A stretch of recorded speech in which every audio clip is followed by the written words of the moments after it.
Mari kita lihat seorang pembersih dengan IQ tinggi 180, yang bagaimana dipekerjakan oleh kepolisian sebagai konsultan khusus. Saat membersihkan, dia secara tidak sengaja menabrak kotak yang penuh dengan kasus. Saat akan mengambilnya, dia menemukan bahwa arah penyelidikan polisi sepenuhnya salah. Mira menggabungkan informasi terpecah-pecah ini. Sebuah tempat kejadian perkara yang lengkap muncul di benaknya. Ternyata korban yang seharusnya malah dianggap sebagai pelaku oleh mereka. Maka dia dengan cepat mengoreksi di papan kasus.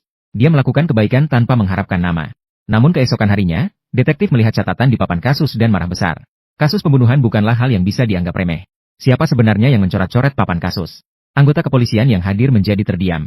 Daphne, saya ingin tahu siapa yang melakukannya. Kemudian mereka melihat adegan yang mencengangkan di rekaman kamera pengawas. Pembersih baru, Mira, ternyata sedang menari larut malam di kepolisian. Tidak lama kemudian, Mira menerima panggilan. Pemimpin Jinji mengatakan bahwa mengubah kasus kriminal adalah kejahatan berat. Namun, Mira menjawab bahwa dia hanya melihat kesalahan dan memperbaikinya. Tidakkah mengakui kesalahan dan memperbaikinya adalah kebajikan tradisional? Pernyataan ini menimbulkan ketidakpuasan di hati detektif Jack. Saya telah menangani kasus selama puluhan tahun, jadi tidak seharusnya seorang pembersih mengkritik.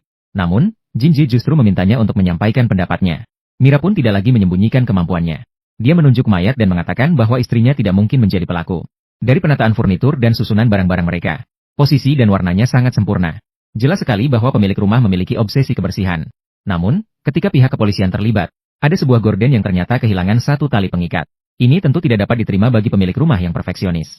Melihat bekas selotip di kaki kursi, dapat disimpulkan bahwa korban diikat dengan tali dan selotip di kursi. Dan di pergelangan tangan mayat pria ini tidak ada bekas cekikan. Jadi, yang terikat bukan dia, melainkan istrinya. Korban tidak bergerak dari saat dibunuh hingga akhir. Pasti ada orang ketiga di ruangan itu. Dialah yang membunuh tuan rumah dan mengikat istrinya. Inilah pelaku yang sebenarnya kalian cari. Teori luar biasa itu membuat kedua orang tertegun. Seseorang melihat seorang wanita masuk rumah pada saat kejadian. Orang ketiga, untuk memverifikasi pernyataannya. Mereka hanya bisa memindahkan Mira ke ruang tahanan terlebih dahulu. Setelah Mira pergi, keduanya bahkan tidak menemukan celah dalam analisisnya. Bahkan meragukan apakah dia adalah pelakunya. Jika semua yang dia katakan benar, semua penyelidikan mereka sebelumnya akan dibatalkan. Semua usaha akan sia-sia. Kemudian mereka memanggil wanita yang ada di lokasi saat kejadian. Apa yang kamu lakukan di rumah korban kemarin? Saya tidak pergi ke rumahnya kemarin. Jack menunjukkan foto dirinya di TKP. Namun, gadis itu bersikeras membantah. Dia bilang dia bekerja di rumah sepanjang hari. Tapi tidak ada yang bisa membantunya memberikan alibi. Karena itu, polisi mencurigainya sebagai orang ketiga di tempat kejadian. Dan pernyataan Mira sepenuhnya benar. Polisi segera membebaskannya setelah menilai semua kebaikan dan keburukan.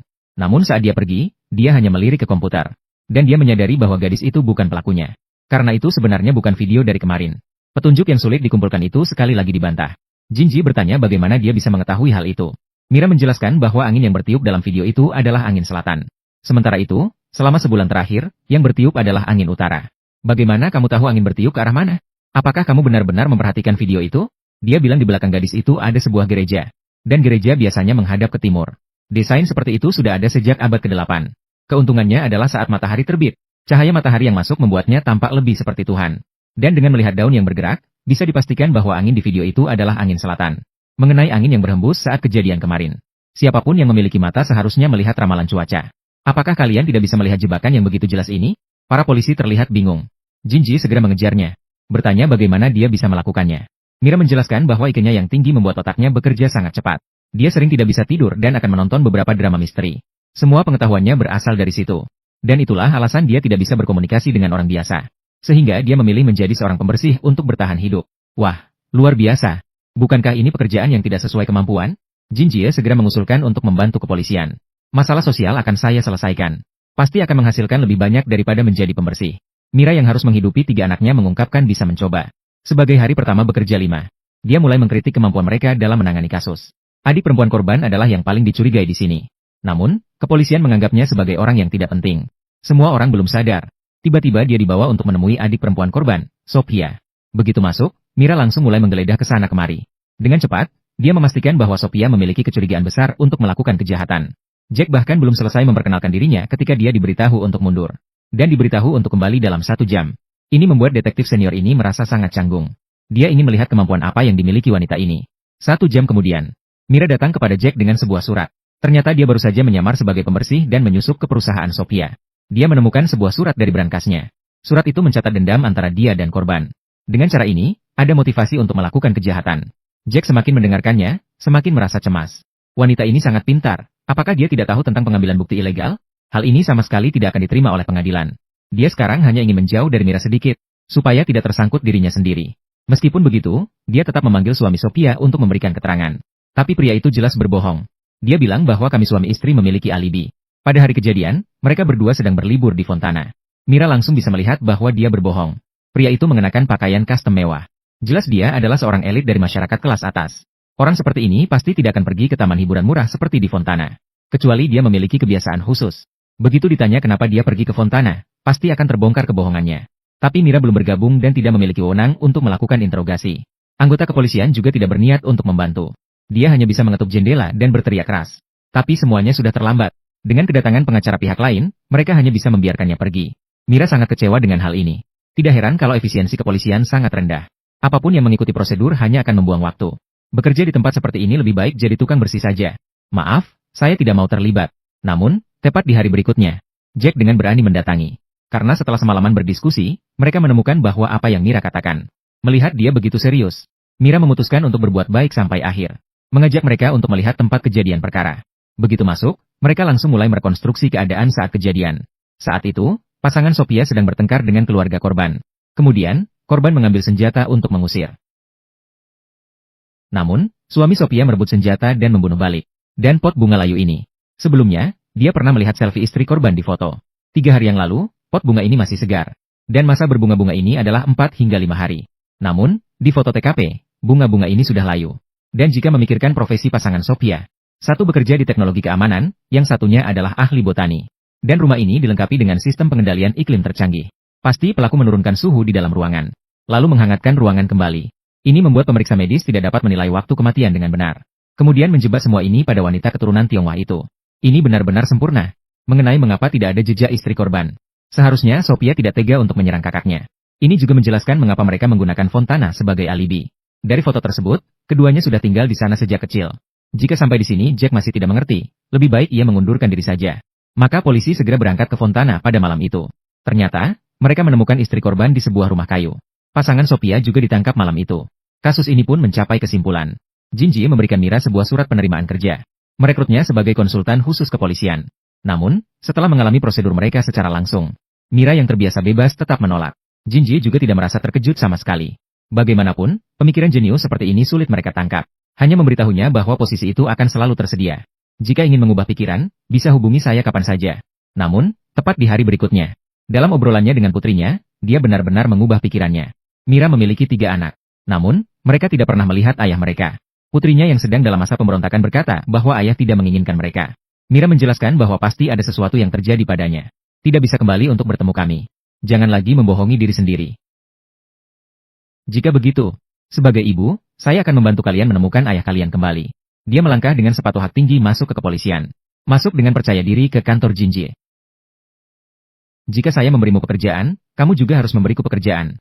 Saya membutuhkan orang-orangmu. Namanya Romanda Chora. Dia hilang 15 tahun yang lalu. Jadi saya butuh bantuan. Pembersih kepolisian diundang ke tempat kejadian perkara. Hanya dengan sekali lihat, dia sudah tahu analisis polisi semua salah. Korban terjatuh dari atap dengan mengenakan sepatu tali tap. Jack menilai ini adalah kecelakaan akibat terpeleset. Pembersih hanya tersenyum tanpa menjawab. Dia meminta untuk melihat ke atap. Tapi di sini tidak ada barang lain selain sebuah penyangga ponsel. Jelas sekali ini terjadi saat merekam video lucu. Namun Mira melihat ada yang tidak beres. Goresan di penyangga jelas terlihat akibat ditumbukan. Jadi ponsel pasti juga akan meluncur sejauh sedikit. Dia membungkuk untuk memeriksa. Ternyata dia menemukan sebuah ponsel di celah. Di atasnya ada beberapa goresan yang jelas. Dari bekas pemakaian, pemiliknya adalah seorang orang kidal. Di belakang terdapat lambang tim bisbol. Dia membuka layar. Mira langsung mengenali bahwa layar kunci adalah kesengsaraan Santo Antonius. Biasanya hanya penganut Katolik yang akan melakukan itu. Namun baik itu penggemar tim bisbol maupun penganut Katolik. Jelas tidak sesuai dengan identitas korban. Artinya korban seharusnya memiliki satu rekan. Saat dia sedang menari tap, dia didorong jatuh. Jack dipenuhi dengan pikiran. Hanya dengan sebuah ponsel, begitu banyak informasi bisa diperoleh. Tampaknya inilah perbedaan antara orang biasa dan... Ternyata Mira pernah kesulitan bersosialisasi karena IQ-nya terlalu tinggi. Maka dia terus bekerja sebagai pembersih untuk bertahan hidup. Sampai dia ditemukan oleh tim kepolisian dan dipromosikan sebagai konsultan khusus. Menjadi senjata pamungkas mereka dalam memecahkan kasus. Untuk mempercepat kemajuan kasus, Mira mengusulkan untuk pergi ke rumah sakit melihat keadaan korban. Melihat apakah bisa mendapatkan informasi dari mulut keluarga. Namun melihat anak laki-laki yang belum keluar dari bahaya. Mira hampir mengucapkannya tetapi kembali menelan kata-katanya. Dia mengira akan pulang dengan tangan hampa. Saat itu, rekan-rekan korban di bengkel mobil datang berkunjung secara kolektif. Ini membuatnya segera menangkap banyak detail. Dua orang di antara kerumunan itu kidal.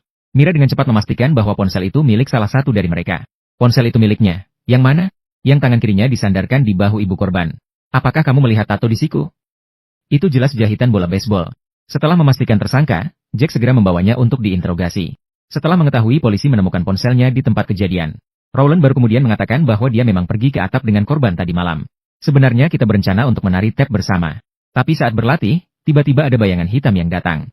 Ketika dia bangkit kembali, sekelilingnya sudah sepenuhnya kosong. Pernyataan ini bagi mereka hanyalah alasan. Rekaman CCTV di lokasi kejadian hanya menunjukkan samar-samar dua sosok di dalam mobil. Kecuali jika orang ketiga muncul. Jika tidak, Rowland sedang berbohong. Sementara semua orang mulai mendiskusikannya. Mira sudah masuk ke mode berkinerja tinggi. Berdasarkan informasi dan keterangan Rowland, dia menyimpulkan bahwa Roman bukan pelaku. Di tempat kejadian perkara pasti ada orang ketiga. Jadi dia ingin melihat mobil yang rusak itu lagi. Dia membuka bagasi. Dengan tegas dia memberitahu mereka bahwa pelaku bersembunyi di sini. Ini juga menjelaskan mengapa ada orang ketiga yang muncul di lokasi. Namun Jack menyatakan itu tidak mungkin. Meskipun mobil ini sudah dibeli cukup lama, fitur keamanannya sangat canggih. Begitu bagasi terkunci, tidak bisa dibuka dari dalam. Melihat dia bingung, Mira memutuskan untuk menunjukkan caranya secara langsung. Menghadapi wanita yang seringkali memintanya untuk datang, Jack dengan tegas mengunci pintu mobil. Setelah menunggu 10 detik, tidak ada suara. Dia baru saja akan membukanya. Tiba-tiba bagasi terbuka secara otomatis. Ternyata di dalamnya ada perangkat pengunci rahasia. Biasanya hanya mekanik yang bisa menemukannya. Sekarang tampaknya ada orang ketiga di tempat kejadian. Dan pelaku ini kemungkinan besar adalah rekan korban. Keduanya segera bergegas ke bengkel. Begitu bertemu, suasana sudah tegang. Jelas sekali, hubungan Jack di sini tidak begitu baik. Saat-saat krusial. Karena dia sebelumnya adalah seorang pembersih. Sama seperti mereka, dia juga termasuk dalam masyarakat kelas bawah. Tak lama kemudian, dia akrab dengan para teknisi. Setelah ditanya, korban di sini adalah sosok yang menyenangkan. Semua orang memiliki hubungan yang baik dengannya. Mereka juga sangat merasa simpati terhadap nasibnya. Setiap orang memberikan alibi mereka dengan baik. Setelah menyelesaikan sehari kerja, Mira yang pulang ke rumah menemukan karya suaminya. Ini adalah alasan utama dia membantu kepolisian. Dia berharap dapat memanfaatkan kekuatan mereka untuk menemukan suaminya yang hilang. Putrinya yang berada dalam masa pemberontakan sangat tidak mengerti. Dia berpikir bahwa ayahnya telah meninggalkan mereka. Meskipun Mira berusaha menjelaskan, itu tidak mengubah pendapatnya. Dia hanya bisa melihat karya-karya ini berusaha menemukan petunjuk tentang hilangnya suaminya. Melihat bulan yang dilukis suaminya, Mira tiba-tiba mendapatkan ilham. Dalam kasus jatuh dari gedung, dia mengabaikan petunjuk penting. Maka, dia memanggil Jack untuk datang ke lokasi kejadian malam itu. Menggunakan IQ-nya yang mencapai 108, dia mulai menganalisis skenario kejadian. Mengasumsikan bahwa ada orang ketiga yang hadir di lokasi. Tempat persembunyian terbaik pelaku adalah di belakang unit outdoor AC itu. Saat korban mendekati tepi, pelaku akan segera menyerang. Saat dia menjatuhkan tripod, ponsel juga terlempar. Kemudian, menghitung berdasarkan waktu panggilan yang diterima. Saat itu, bulan dan matahari berada dalam sudut 90 derajat. Itu adalah saat paling terang. Rowland dan korban benar-benar berada dalam bayangan. Bulan tepat mengenai mata pelaku. Dalam situasi ini, bergerak dengan cepat. Dia sama sekali tidak bisa melihat siapa yang dia dorong. Sementara itu, sifat korban sangat lembut. Jadi sangat mungkin pelaku telah salah mendorong. Target sebenarnya seharusnya adalah Rowland. Jack segera meneleponnya. Namun saat ini, Rowland berada di bar. Suara bising membuat keduanya tidak bisa berbicara. Dalam keadaan darurat, Mira bertindak lagi. Menggunakan pengenal lagu untuk membedakan musik yang bising. Dia mencari lagi dan menemukan hanya ada satu bar yang memutar lagu ini malam ini. Keduanya segera menuju lokasi. Mengajak teman-teman dari bengkel untuk membantu. Karena ini menyangkut nyawa, semua orang segera bergerak menyebar. Tidak lama kemudian, akhirnya mereka melihat sosok Rowland di sudut. Namun, mereka tetap terlambat. Rowland tertembak di perut dan sudah tewas.